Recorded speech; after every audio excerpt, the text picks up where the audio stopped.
Hello, and welcome to the Career Journey podcast, No Wrong Choices, where we speak with some of the world's most interesting and accomplished people to shine a light on the many different ways we can achieve success. I'm Larry Samuels, soon to be joined by Tushar Saxena and Larry Shea. Please support our show by following No Wrong Choices on your favorite podcasting platform, connecting with us on LinkedIn, Instagram, YouTube, Facebook, X, and Threads, or by visiting our website at nowrongchoices.com. This episode features the founder and CEO of Kaplow Communications, Liz Kaplow. Tushar, I guess you're one of the master storytellers on this program, so why don't you use your master storytelling skills to lead us into this conversation? All right, so I, like all of us, we had our jobs prior to this. We were all together on another show, which we had to tell stories. And one of the things, I was the producer for that show as well, the executive producer for that show, the fellas. And one thing that would always happen is that we would get pitched from PR firms for a guest. You know, they're hawking a book. They want to come on and talk. They want to come on and talk about this new piece of equipment that's going to be used in sports, etc., or in some other way. And I would always get pitches like this. So I've always kind of wondered in the back of my head because, you know, it seems that everybody I know who's stopped being in the broadcast industry, they all move to the other side, which is then public relations. So I've always wondered, what exactly is public relations? I did take a course of it in college and did, I guess, relatively well. But I've always wondered exactly what is the job of a PR person, a PR firm, and how do they stay relevant in this day and age? I mean, it's a tough thing, right? It's a tough thing to remain relevant. She's been doing it for 30 years. She's really only had two jobs, one where she worked at a PR firm, and then she started her own PR firm. So it's really been only two jobs. So I'm just very interested in getting that definition of at least what she thinks is one of the leaders in the industry. What exactly is public relations? Yeah, and how is that different than a publicist, right? I mean, because these are both jobs that kind of overlap each other, but they're very different entities, you know? I'm excited to talk to Liz about her leadership style too, right? She's been a leader in this industry for decades, a couple of decades now. Yeah, exactly. So I'm interested in her leadership style. Everything I see about her, just very genuine type of leadership, a good person, be conscientious, those kinds of things. But I'm hoping to really dig into how she leads people, because it's a real skill, and the courageousness it takes to just jump off and start your own business. I mean, we talked about it on other shows before, but I always marvel at the courage it takes to just, hey, I'm going to do this my way, and I'm going to take that big leap. You know, no risk, no reward.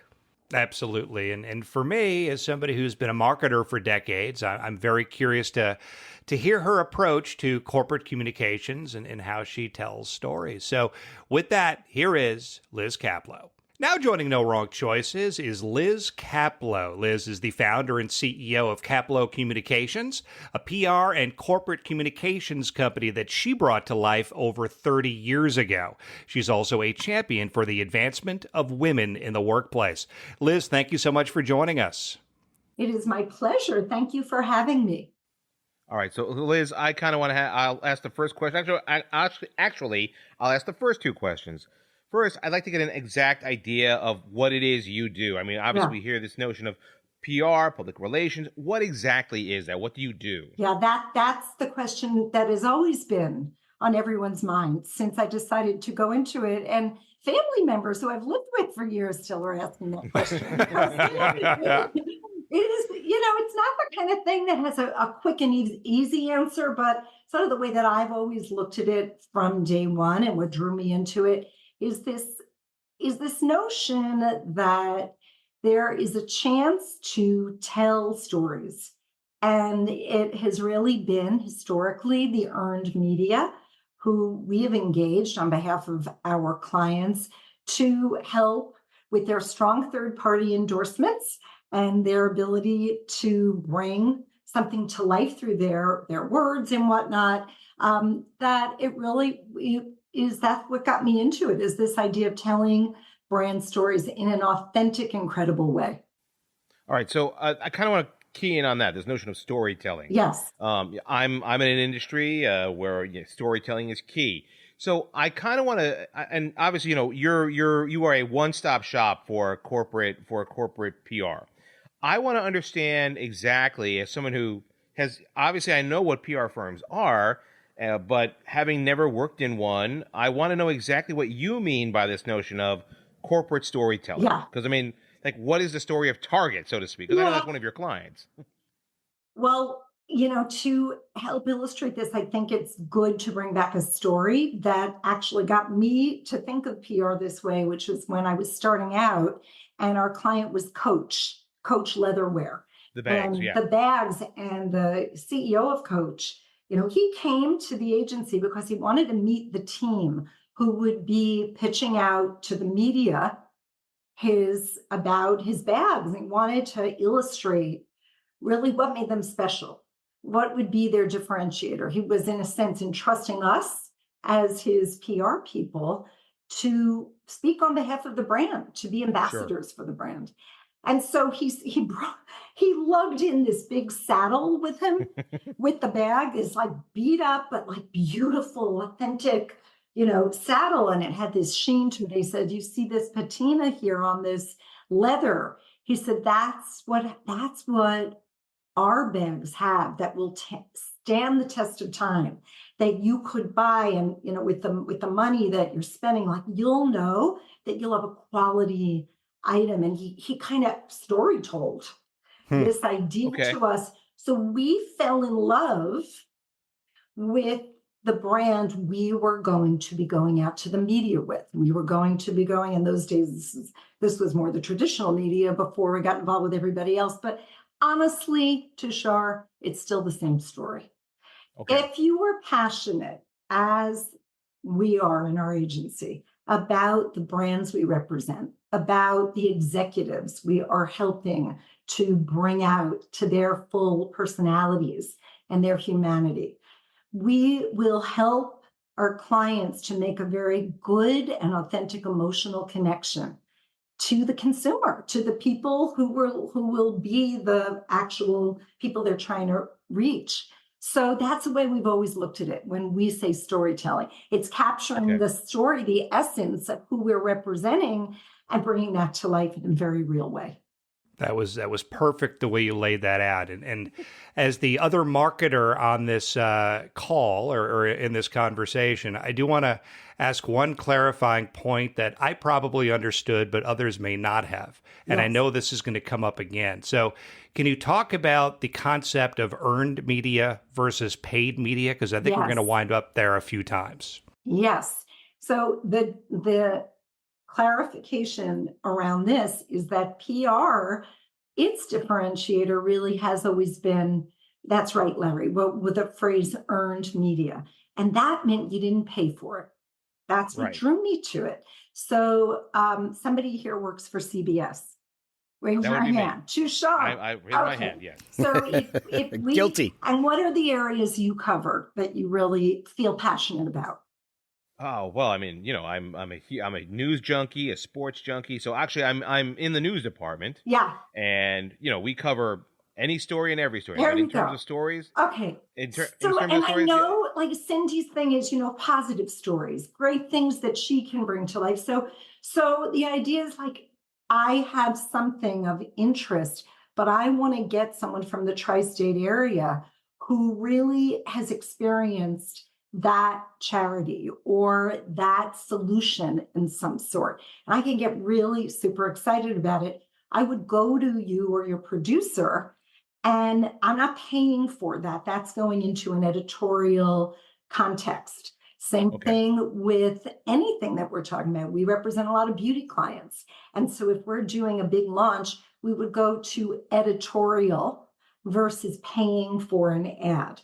That's the difference between earned. And I always think of it this way. You're kind of earning the reputation with the consumer, versus paying for it. That's what I loved about it when I learned about it, because I thought, wow, this can give us a chance to create a dialogue with journalists. And it's like truth in journalism. The world has changed, and I have accepted that. And I think we as an agency also see some of those changes as opportunities too. But yes, we are founded as an industry in the idea of earned versus paid advertising. We're going to dig into the nuts and bolts of all of that way more. But I get the fun part of this program because this is a different type of storytelling. This is your story. And I think there's no better place than to start at the beginning. Talk about your parents, the influence they had on you growing up. And was this the dream? I mean, who grows up thinking public relations? I think this is exactly what I need to be doing for my whole life. So talk about how you grew up. Yeah. Well, I grew up with two kind of polar opposite parents. My mom was an artist, that hence the painting, they're all around me. She's really creative, and she really encouraged creativity and the arts and, writing and exposing us to all of these kinds of things. My dad was a textile executive, and he was kind of a 9-to-5er in the traditional sense. We would have dinner around the table. And he really would get into like very deep thought. Like it looked like he was thinking still a lot about his day. So as a little kid, I would ask him a lot of questions. How did the day go? What happened? And he, invariably would tell me really about some issue. He'd say, "We got problems, kid. We got problems." And I knew that was good because I was like a chance to dig into, what's going on with something with the gray goods. He was dealing with textiles, and, he had something with the salesman. But whatever it was very interesting to me from a business sense. And it's when I realized that business really is about people. It really is. That's fascinating. Solving problems. I was very curious. He let me go to the office with him. And, the textile industry was really male dominated. There was one woman there named Pat Patassi, and I followed her everywhere. I loved the way she dressed. She was still, super feminine. Like she wasn't trying to be anybody but who she was, but she made it about the work. She sort of was so secure about, I remember her kind of affectations and the way she carried herself. And I think he did that, my dad, because he wanted me to see early on, a successful woman. And I was interested.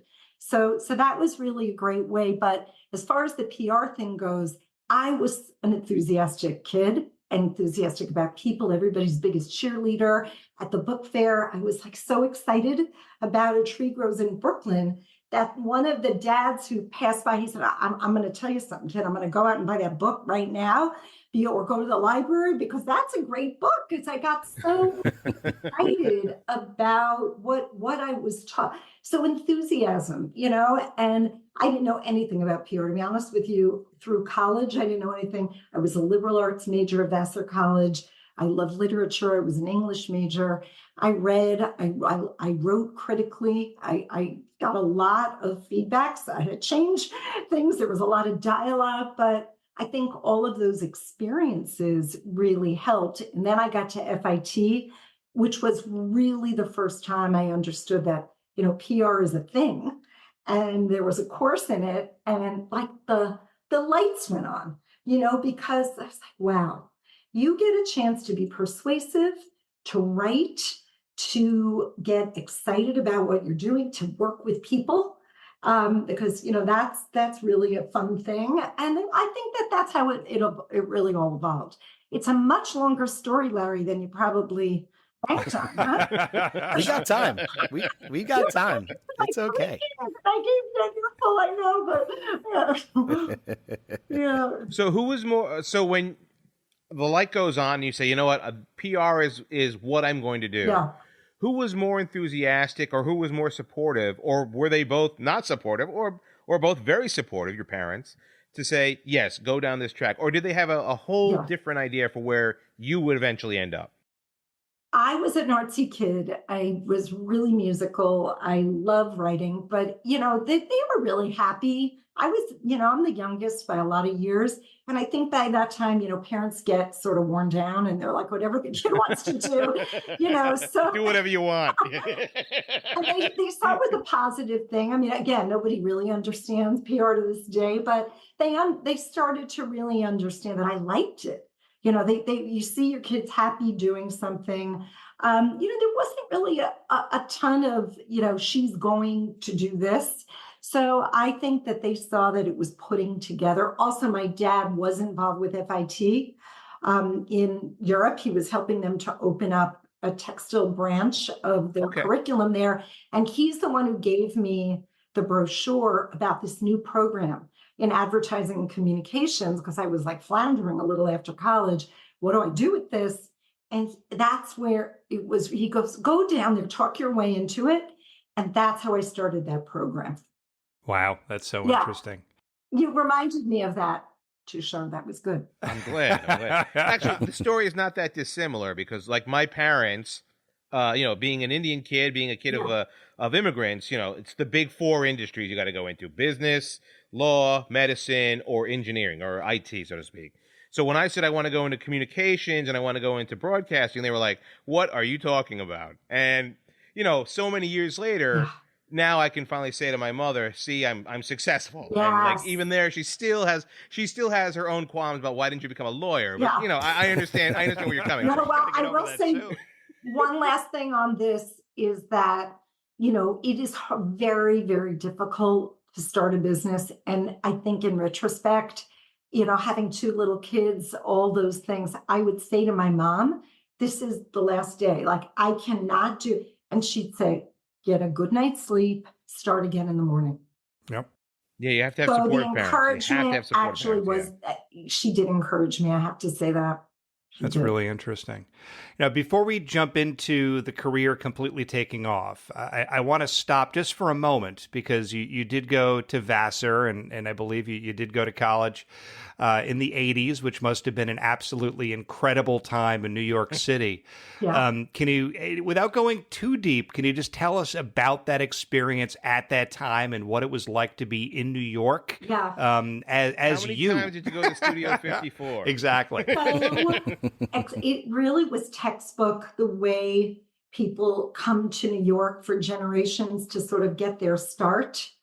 And nobody's ever asked me that before, Larry, but it's such a vivid memory about having this kind of like being in a campus and college and then the first job, and really New York, the center of the media, the center of business, the center of the entertainment world, everything and the excitement around that. And that was, I don't know if people getting that anymore, that feeling of like, get your start, but everything was there.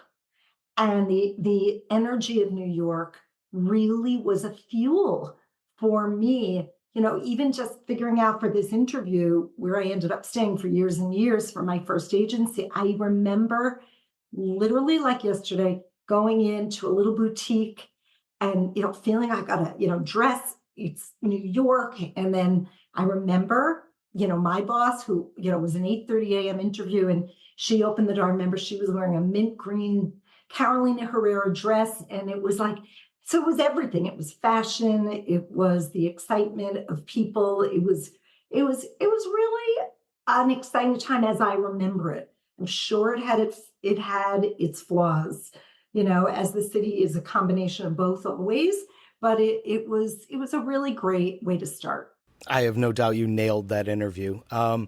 What happened? Like, what was that experience? First of all, how did you get the interview? Yeah. And then what happened when things got underway there? I mean, it's so amazing you remember everything. Like the imagery from it, right? Yeah, that's so great. So tell us more. I love to help listeners because I'm always thinking about the listener, whoever's starting out or pivoting or, wherever we all are in our career path and whatnot. The idea of like meeting people for the first time and bringing your passion to it and the excitement around that. So the internship, Larry, was at Burson Marsteller. That was a big firm that I went to from FIT, which was a fabulous experience, but too big. So then somebody contacted me. I don't even know how I ended up at DeVries for finding out about it. There was somebody who I had known. There were no openings at the time. So she said, stay in touch. Another great thing to remember about building a network and sort of keeping in touch with people. And so I ended up like a receptionist in another thing. I mean, that was a crazy job. I was washing dishes for the boss, like in the ladies' room, because she was always entertaining people.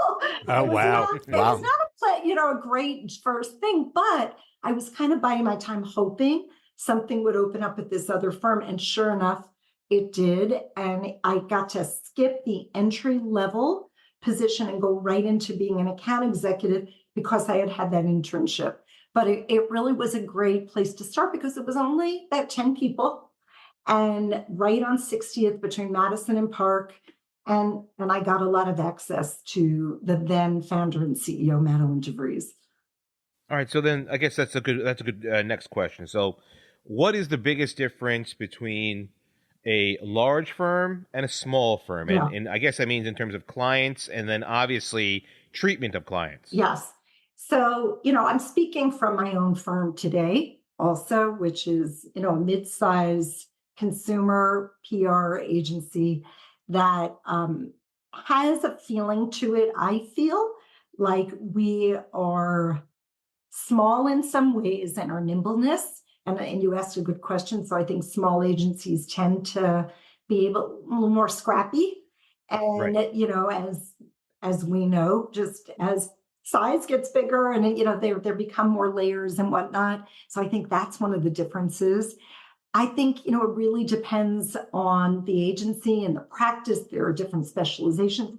It's a pretty nice size industry, but I would say that that's really, the biggest difference in that, small agencies have been able to sort of move, I think, a little more easily. And as you grow, you don't want to stumble on that, but sometimes that can get a little more hierarchical. How long were you at your small agency? So my agency wasn't always small when I was there. It grew through the years and I grew with it. And that was close to 10 years. Because if I look at your resume, as much as I can, it seems like you've only had two jobs, right? You had this job, and then you started your own Unheard firm. of. Yeah, it's unbelievable. And you want to know something? I'm going to get into saying something now on behalf of the team at Kaplow. We have crazy retention. People really stay. It's sort of against the times, right? It's against very much so. What you hear out there for sure. But I believe if you build the right kind of culture, it's actually what people are craving. Like, how many times do we hear people who've been dissatisfied and they go, they say, I want a home. I've heard that so many times from people who I'm counseling or trying to give guidance to. They're looking for that home. They're looking for a feeling like they can connect to the culture. So I forgot the question at this point. Tushar, I'm sorry, but not a problem. That's really that is really It's two jobs. It's true, but this one I've had this agency for 33 years. So well, then you led me into my next question, which was, okay, somewhere in the 10 years, you said to yourself, you know what, I can do it better, or I can do it differently, and I'm going to throw out my own shingle. Yeah. And where in that 10 years did you come to yourself and say, it's time for me to start? It was an accidental, to really tell the true story is that there was not great ambition there. There was not like a big business plan. No, it was because my two kids were very little. I was commuting back and forth. There was limited technology the way there is today to be able to do a remote thing or to have flexibility. So that's why I started the agency. I never realized that would be one of the great assets to bring to our agency. And today, we benefited by that because there are a lot of people who come and say, I can have that flexibility. It's sort of a way, it's just so hard to have a 360 life. So if you make every effort to try to help people out, this is long before the pandemic or anything else. And we've made mistakes. It has not always been perfect in that respect. But I do think it is a driving force in helping people stay in their careers, especially women who do find it very hard to get through middle management into those coveted leadership positions. We know that childcare and other things really are stumbling blocks for people. So we have made an effort, and our management team, there's a bunch of moms, our president, raised two kids through being promoted through the agency. I'm like super proud of that fact, you guys, because it's a hard thing to do. But before we really go into the leap of you starting your own business, which is, I mean, courageous beyond all belief, did you consider yourself a good employee? Were you good for those 10 years? Did you learn a lot that you would carry on to your own business later? I was such a good employee. And I don't say that to be self-aggrandizing. Yeah, no, of course. The reason I say it, because you asked, is because I think that some of those things that we started with bear repeating, a great work ethic, getting places on time, being prepared, being comfortable, being able to write persuasively and succinctly so you can get your ideas across, doing that as well verbally.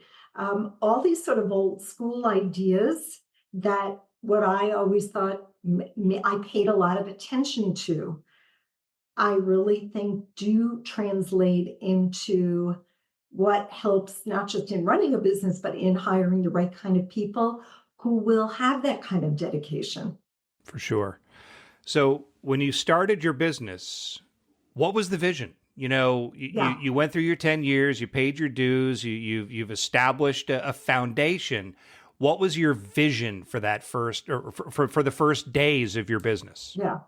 Well, my dad said to me, I'll never forget, I was trying to explain PR to him exactly.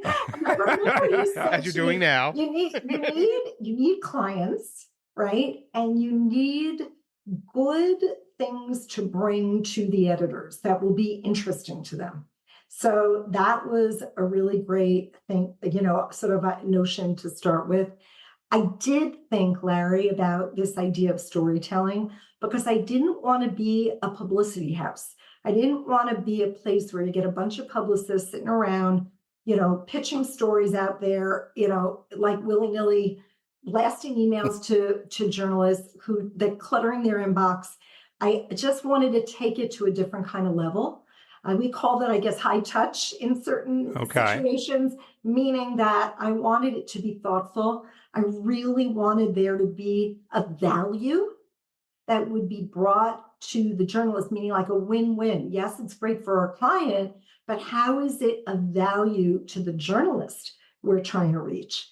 And I did go in with that idea because that way of thinking about it had been a success for me when I was at my agency, and I ended up, doing really well with that way of thinking. Yeah. And the clients were really happy with that. The media was really happy with that. And then I think the other last component was build relationships. Build relationships by doing the right thing by people, by coming through for, a producer with a great story. Then they'll want, they'll call you back again. Coming through, really doing your homework, having integrity with the way that you are doing, kind of having like a longer term approach with relationships. So you could go back to people. Don't burn bridges. When I started the agency, I had the chance to do this. And I called my old boss, and I said to her, how she was tough. She was competitive. She was tough.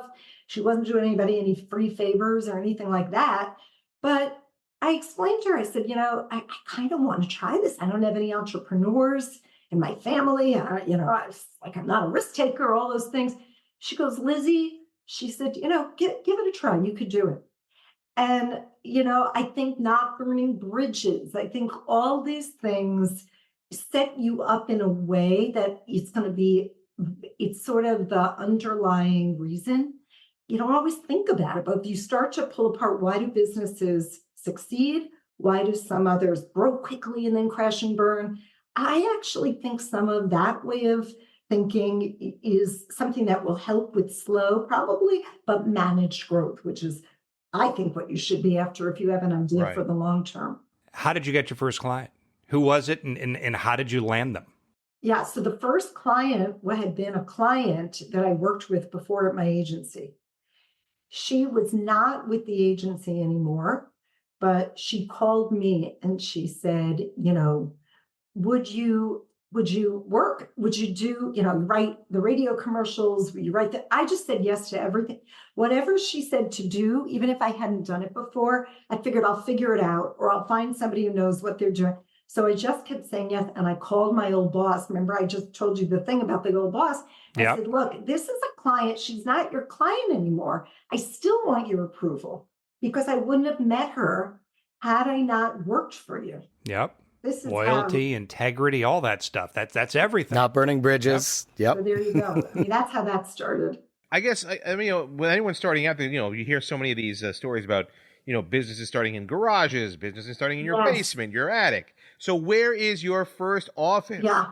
So I told you the kids were little.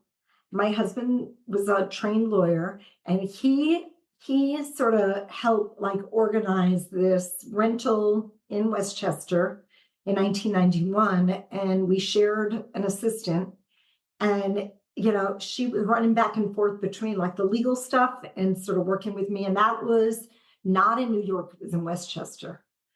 What happened, and it's too long for the podcast, so I'll make it very quick. For a variety of different reasons, we realized that we should move to New York, that New York would be considered, again, these were the days no one worked remotely. You needed an office space to really have clients come in. So we landed at 19 West 44th Street, and that's where we stayed for years and grew within that space.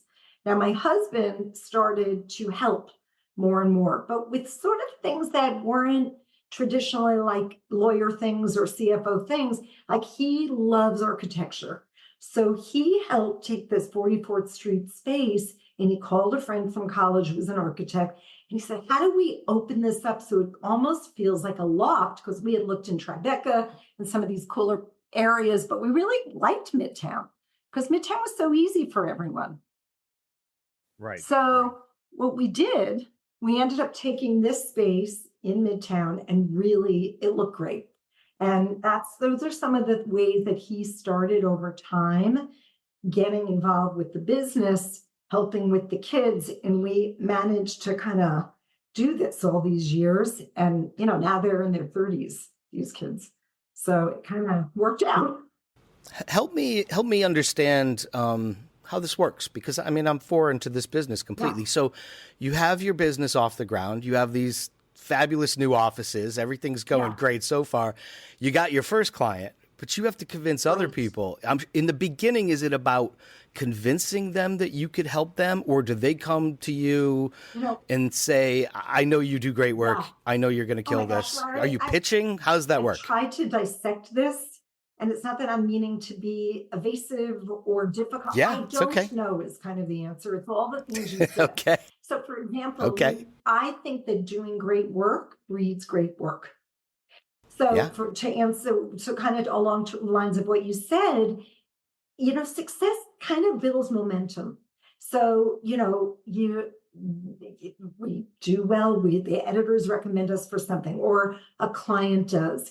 Or sometimes it was vendors who we worked with. So for example, there was someone who did satellite media tours for us for many years, and eBay asked him for a recommendation. So then eBay came in and interviewed us, and these different ways. Rarely have I gone and sort of made cold calls. I have sort of always thought that organic growth, and what organic growth means in our business, is that you get a good client and then you grow with them to provide increased services, or you get into an industry like health and wellness, which is what has grown a lot with us lately during the pandemic and beyond. And then we're able to kind of reach others in that audience through the trades. They hear about, through the PR trades or through whatnot. And, now with the website and people doing a lot of search, people really, they put in these words, these keywords, these searches, and it leads them to the website where they learn more. So that even those searches have changed, but we do get inquiries. The trick, I think, with our business is to get the right kinds of clients, quality businesses, and really hope that they grow with us over time. Many of them really have stayed with us for decades, which is a testament to the team. I didn't talk that much about the team. I don't want to run out of time, guys. That's okay. I was going to go there next. Okay. Yeah, that's okay. That's next. Now you start out as an entrepreneur, you're doing everything yourself. And then the fun of it is really like growing. People think about, you guys were into sports, at the beginning, and serious. Larry, you were telling me a little bit about that, like, the way these players then become coaches, or you get a thrill by being a player coach, where you're kind of like as an executive working side by side, but really giving them a chance to be in the limelight. Not easy for a founder, by the way. Well, these things take a little bit of restraint, but when you let people go and you give them a chance to do it their way, I think it's very gratifying to see that. Let's build on it a little bit. Talk about the pressure of the moment. Surely you entered some big meetings where you're like, hey, I got this big fish on the hook. I got to reel it in now, and we got to make this happen. And obviously it's a team effort, but you're at the head of that. So do you feel pressure with these meetings that could be the one? Do you meditate? Do you ground yourself? Affirmation? Yeah. How do you go into that big meeting so that you can really nail this and knock it out of the park? I think that for our business, people want to work with other people who they can relate to, they can have fun with. I've often heard through the years, and I didn't get it as well in the beginning, like we're going to do more than anything, we want a chemistry check. Like we want to, what did that mean in the beginning, to your point? Like I'm in there to try to be smart and tell them what they need and give them a plan that dazzles them and all of this. I think differently about it as I've gotten, older and wiser or whatnot, and sort of see that, you want to put it put people on a level playing field and help them see that they like to work with you, that you're smart, you get their business, that you have creative ideas, that you don't know everything, and that you're fun, and that you're excited. Like there's a lot of things about the pitch. Again, you guys are asking questions. No one had ever asked me before, but when I start to think about it, they're good questions, because I think that they exemplify really in the way business is done today. People are trying to dismiss the layers. They're trying to be more real. I think journalists appreciate people who are less talking heads and not looking at messaging and all that, and they're real. So why not, as an agency that you're interviewing, kind of have that same approach? And I think, it's worked for us. It's not going to work for everybody. And we're not going to be everything for everyone either. But hopefully, by the teams seeing it as a win-win, not that we're really interviewing the people, Sure. We are. In a way, we want to see, are they right for us too? Yep. Not in an arrogant way, but in a way that will we be a good match to be able to be successful in the long haul? That's how I viewed my entire business career. It was about partnerships and collaboration, and a lot of that stuff would organically happen if you were the right fit. It wasn't about winning. It wasn't about a negotiation for a victory or for the most. If things were right, they would just sort of organically find themselves and last forever. It's just, that was my experience as well. I'm curious about scaling your business. So there must have been a moment along the way where you've opened your doors, you've started to bring in some clients, and you've established some momentum, and all of a sudden you recognize, okay, we really have something here. Like, what was that moment, and how did you scale your organization from there? Yeah. Again, I don't know that I'm a moments kind of gal. I think that things happen with us over time, and we see, that something is working, and we lean into that more. Yep. So, for example, when I mentioned that health and wellness practice, and we're sort of saying that's going to be good way to scale this. That seems to be, especially during the pandemic, an area people need this now. There are so many stigmas that need to be broken down, and there are so many areas that need to be more fully explained, that people need education around. So it seemed like a good area. And so, we won a few of those kinds of businesses. And then we would kind of see, wow, that's working. Let's lean more into that. That seems to have worked better than sort of laying out and having them say, let's dive fully into that. I think that's that's probably the more closely tuned to what's worked better for us. Got it. I want to talk a little bit about the notion of scaling up. Now, when you scale up, you obviously have to add staff. Yeah. And I'm assuming that early on, it was essentially you and your husband. You were the staff, and maybe you had another couple of folks. But when you were bringing in staff, and obviously you are a boss, you are a mentor, what are those qualities in those people that you're looking for to bring in as part of your team? Because even as you talk about with companies, the idea of chemistry checking, Yes. it's got to be similar. Yeah. It's got to be very similar when you're hiring someone to work within the company itself. Yeah. Do you mean at the beginning or today or just all of? I would say you must have had an idea from the beginning to now, and obviously it's changed. Yeah, I was going to say, and how has it evolved? That's exactly. It's a very good follow by you. How has it evolved over time? Yes, I think I've gotten better at it. I think the things that I valued so much, I mean, they are important, and having the relationships with the media, always being, the writing capability was always important, and these kinds of things. I think now it's so clear how much culture matters, that someone who is coming in, who is willing to be collaborative, flexible, an ideas builder, besides having, of course, all of the expertise that you need in this business. I think that's a shift that is critical. And it came through some really difficult days when we did not have, the kind of team we have now, or we didn't have the kind of, joy that you're hearing from me. There were times where culture wasn't what it is now. And those were really trying moments with the business.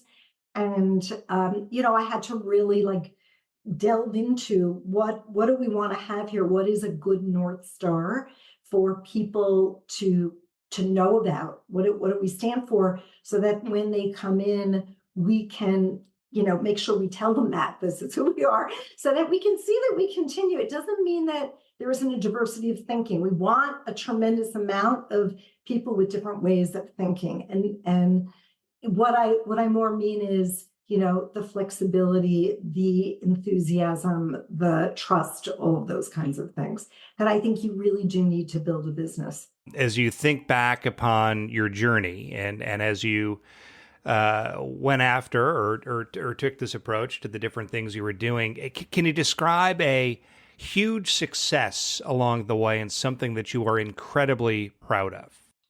They're probably 50, but can you pick one or two?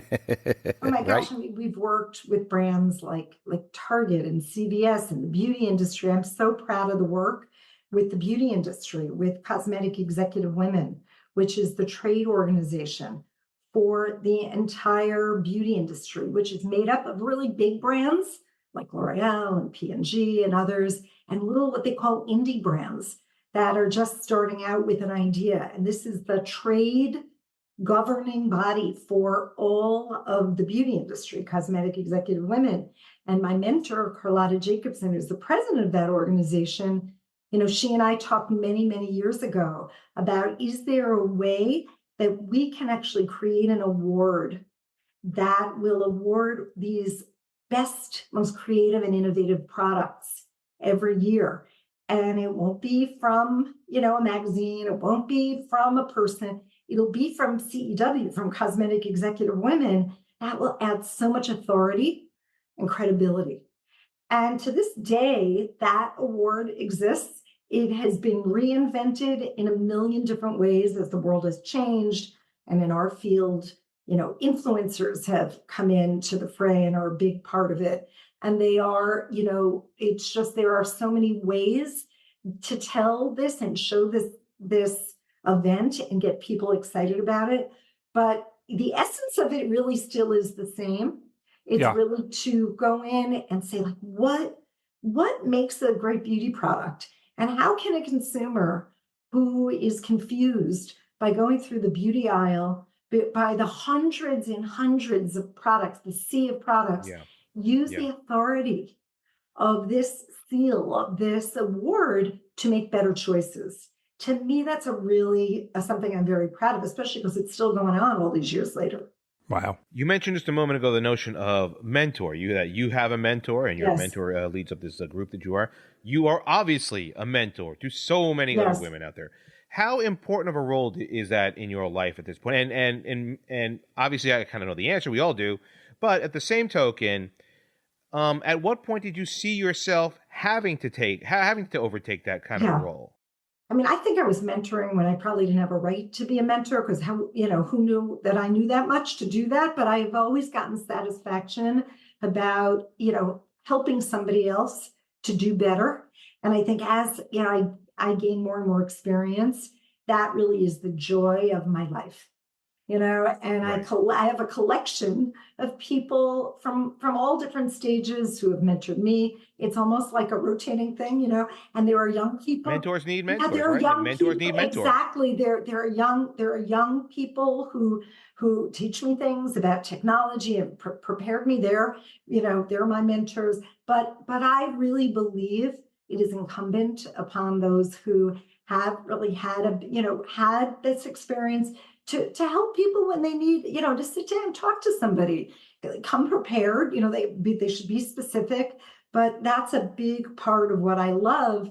And we are very involved with New York Women in Communications, which is the, big organization that is for, all of the different verticals within the communications industry. It has the Matrix Awards, which, Gloria Steinem was the first ever woman to receive that Yeah. so many years ago. And I'm very involved with that. And we started a program called Roadmap for Change to really try to get young scholars who are given scholarships from New York Women in Communication to get apprenticeships with different brands and different agencies. And we have our scholar. She's going on her second year. We're actually hiring her. So she's graduating wow. from school and she's getting a job because of what a great job she did with her apprenticeship. But I'm plugging the program a little bit because I'm so proud that there's something that we can start, that is that kind of give back. And it is for young women from underrepresented groups, because some of those folks don't get a chance to really have the exposure. Half of us don't even write. You didn't even know. We're talking about what is PR. Can you imagine somebody who really was never exposed the way I was lucky enough to be exposed, at FIT in that one course? There are so many. So hopefully the idea is that this will get a lot of more young women to get that on the job training. Let's talk about this head on while we're here, because, you are a very successful woman, and generations, it hasn't always been easy. So you must have faced hardships. You must have faced people who didn't like a professional woman to be successful, and you barreled right through that. So talk about what you did, how you did it, and how important it is, because No Wrong Choices celebrates successful women. I just believe in just getting up every day and going back to it and being as resilient as you can in the face of disappointments. And yes, there are many, but I think just getting in there and trying, and if you get put down or you get insulted or you feel like someone's closing a door, you look for another door to open. There will be one. And I think as women, they just really need to hear that. They need to hear stories of success the same way you're showcasing them. Good for you guys. Sure. And I think they need to hear vulnerability. They need to hear that it wasn't just a perfect journey, because I think that any young person, man or woman, who sees somebody that looks polished and so successful and doesn't hear how hard it is, or that if they get knocked down just to try again, they may give up. And half the time it's like just staying in the game, just being able to weather a difficult time and call, your best friend from the time you're 5 years old, or somebody who will listen to you, which I have, my camp friend, I called her this morning, and encouragement. Yeah. These are some of these things, like I'm talking about some of these old school things on this podcast, but, when you think about encouragement and AI and technology has taken over so much, it's helped us to an extent. We are, able to do more and have more flexibility because of what technology has afforded us. But on the flip side of it, we need people. We need people to encourage each other, to help each other, to say, start again tomorrow, and somebody to give you a chance. And by the way, it is okay to ask for help. I need to ask this question because you brought it up and it's important. So for young people who are looking to get into your field of work, we do want to pull your wisdom and advice for them. I think we've been doing that throughout the past hour, but we're going to try to hone in on it. But before I ask that question, you mentioned AI. And, I currently teach a college class and we read all kinds of articles. And so my students are scared and nervous. What impact is AI going to have on the communications industry? Yes. And how big of a threat is it? And how should a young person, for example, either embrace it or work around it? I think when something is new and also being embraced ubiquitously, which is pretty much how AI came on the scene, the idea is to learn.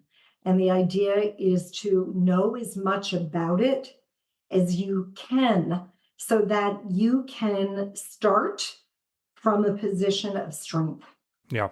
And so I think the first thing to do is to learn. I think to learn about PR. We've spent time talking about what it means. If there's I've had people come in and be like, I love people, so I want to be in PR. They really don't know really how to be strategic and the writing I talked about, the critical reading. It is a higher art, I believe. You've done well, and so you got to learn that. And whether you're taking it in school or whether you get an internship, and learn about AI and learn how people are using it because you can't get away from it, and it can be a help, and it can create efficiencies. It can also backfire.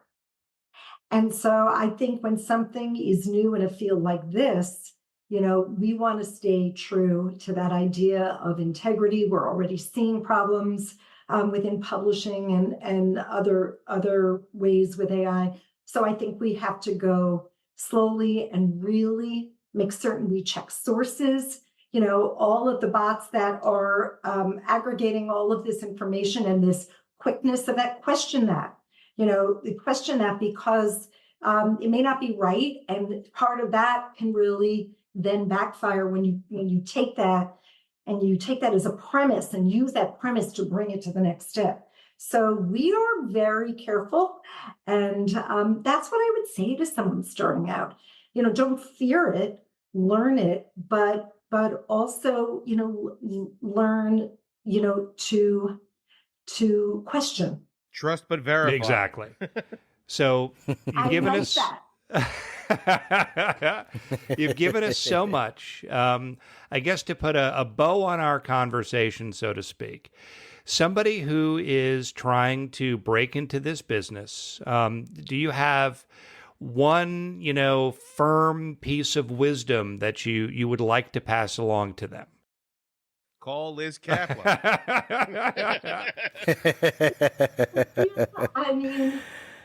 Look, I think I'm going to say getting an internship, getting a start somewhere in any capacity within this field will be just that. It will be a start that you will take something good from. So just get in there, you know what I mean? And if all you are doing is mundane tasks, make the most of that, like you're bringing in coffee to somebody, or you're helping, you take notes in a brainstorm, listen to what they're saying, and take it in. And I just think get a start somewhere. That's perfect wisdom. So Liz, thank you. This has been a wonderful conversation. It's impossible to summarize it because you've given us so much. I know more about public relations now than I did an hour ago. Thank you for teaching Larry and Tushar about earned media. They're like a little skeptical. I saw that got like that body language. You're like, It's the journalist in me. It's the journalist to always be a little bit cynical and a little bit skeptical. I felt that. I feel like you were really won over though now. Like you are all about PR. Yes, Yeah. I'm on board. Yeah. I'm totally on board. Liz, this has been amazing. Thank you so much. Thank you. I'm really glad that Cindy Shu introduced us, and watch her show, everybody. So that was Liz Kaplow, and we get to talk to so many interesting and experienced people on this program, but very few have really matched the depth of experience that Liz has. I mean, she's been in this business for 30 years. She knows where the bodies are buried, so to speak, and what a remarkable woman. Larry Shea, what are your thoughts? You could just tell by the way she talked to us in this interview that she is a personable person. She knows how to build a business by doing a good job. She didn't give us the exact ins and outs, but her whole theme was do a good job and you're going to build your business because people are going to come back and they're going to tell other people. But the internship, I have personal experience with this. If you could just get your foot in the door, stick your foot in, it's open a crack. I can't tell you how many stories we've heard on this show about the door being blown open because you had the opportunity. You were there. You were conscientious. You did what you had to do.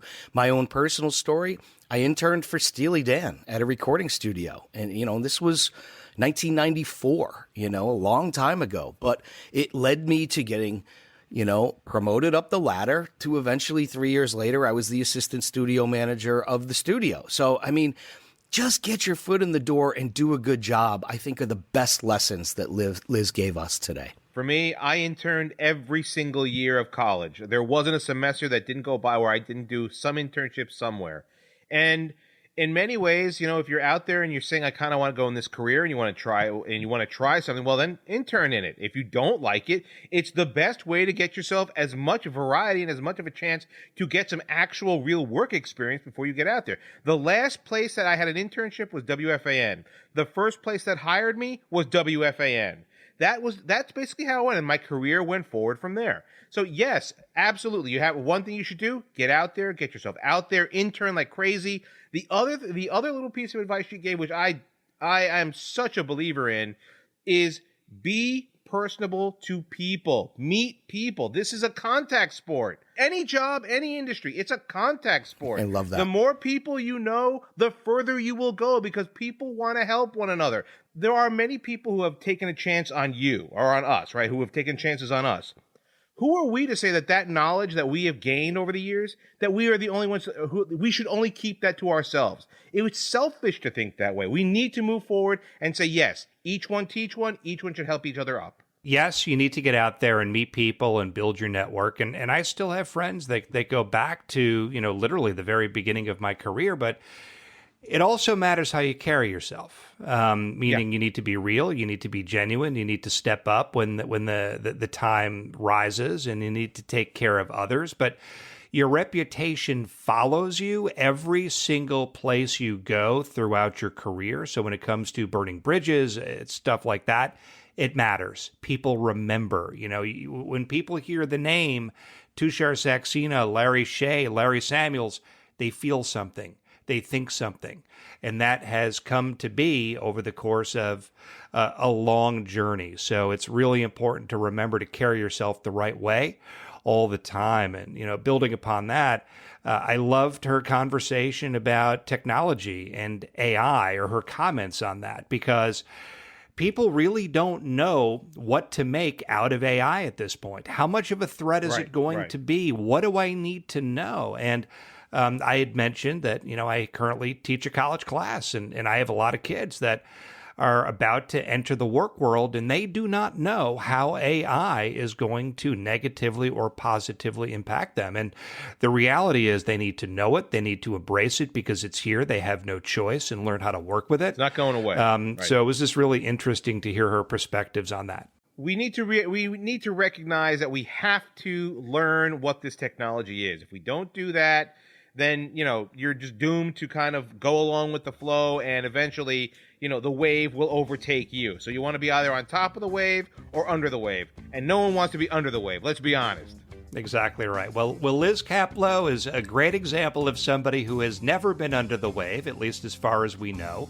And Liz, we are so appreciative and thankful of the time that you gave us today and the wonderful wisdom that you imparted. So, Liz, thank you so much for joining this episode of No Wrong Choices.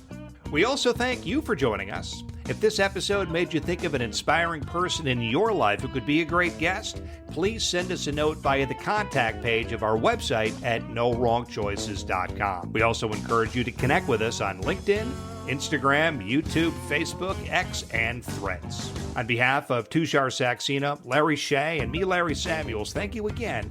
And always remember, there are no wrong choices on the road to success, only opportunities, because we learn from every experience.